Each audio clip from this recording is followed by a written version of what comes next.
Hello friends, welcome to my channel daily solution. आज आपण पाहणार आहोत बालभारती पाठ 5 यातला मला शिकायचं आहे या स्वाध्याय. Please like, share and subscribe.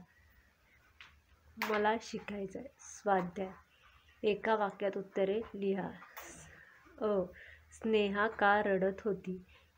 कारण स्नेहाचे वडील तिला पुढे शिक्षणासाठी पाठवण्यास तयार नव्हते, म्हणून स्नेहा रडत होती.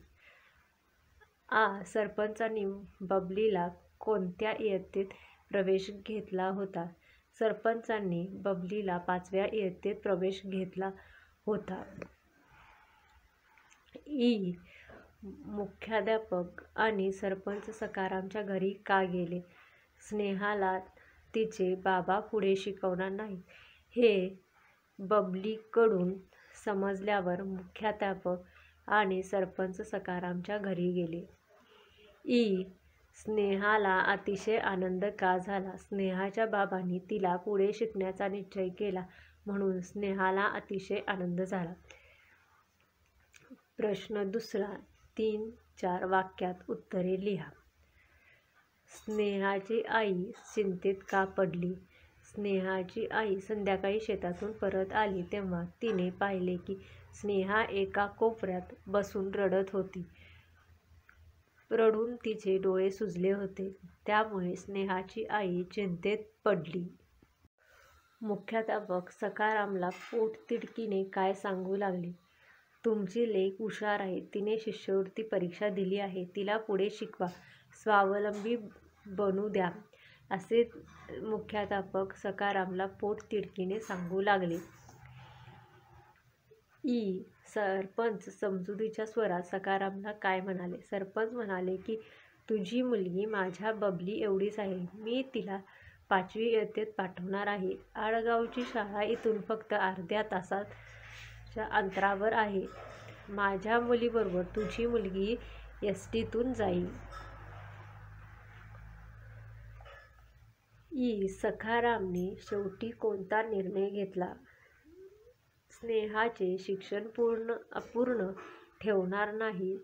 दिवसरात्र कष्ट करीन, रक्ताचे पाणी करीन, पण माझ्या मुलीला मी शिकवीनच, हा सखारामने शेवटी निर्णय घेतला. प्रश्न तिसरा.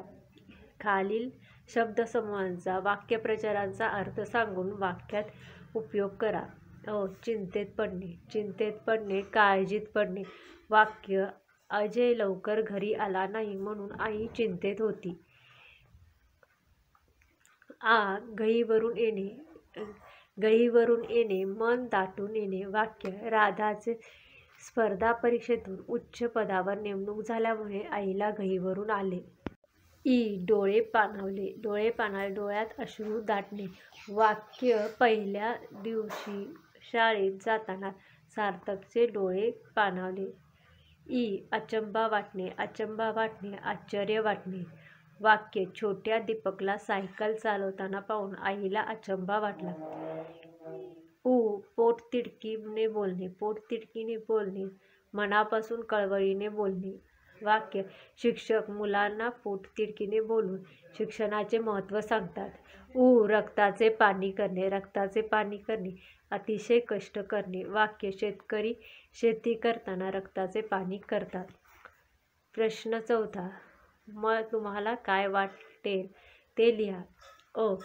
खूप पुस्तके पाहून. मला खूप पुस्तके पाहून वाचावेसे वाटते.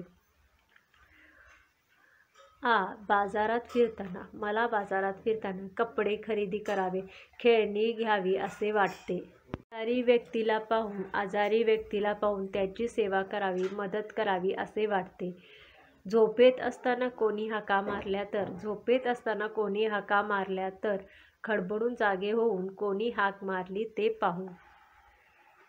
प्रश्न 5वा. खानदेशातील लोक कसे बोलतात याची काही उदाहरणे दिली आहेत. पाठातील संवादाची हीच वाक्ये तुम्ही तुमच्या परिसरात कशी बोलतात ते त्या वाक्यासमोर लिहा. पाठातील संवाद. आमच्या परिसरातील संवाद. ओ माय माले पुढं शिकान शे. अगं आई, मला पुढे शिकवशील ना?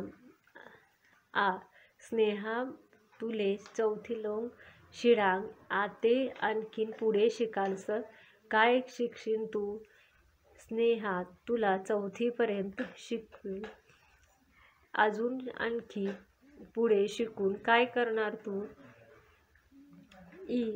अरे सखा तुनी पोरगी एवढीच म्हणी बबली तिनाच वर्गामधील अरे सखा तुझ्या मुलगी एवढीच माझी बबली तिच्याच वर्गामध्ये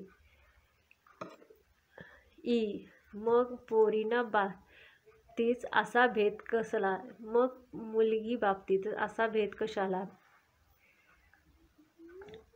अपुरं शिक्षण नको दिन रात कष्ट करूस रक्तान पाणी करूसू पण म्हणी आनंद शिकाडूसू अपूर्ण शिक्षण नको दिवस रात्र कष्ट करेन रक्ताचे पाणी करेन पण माझ्या मुलीला शिकवेन. Thank you for watching video. Please like share and subscribe.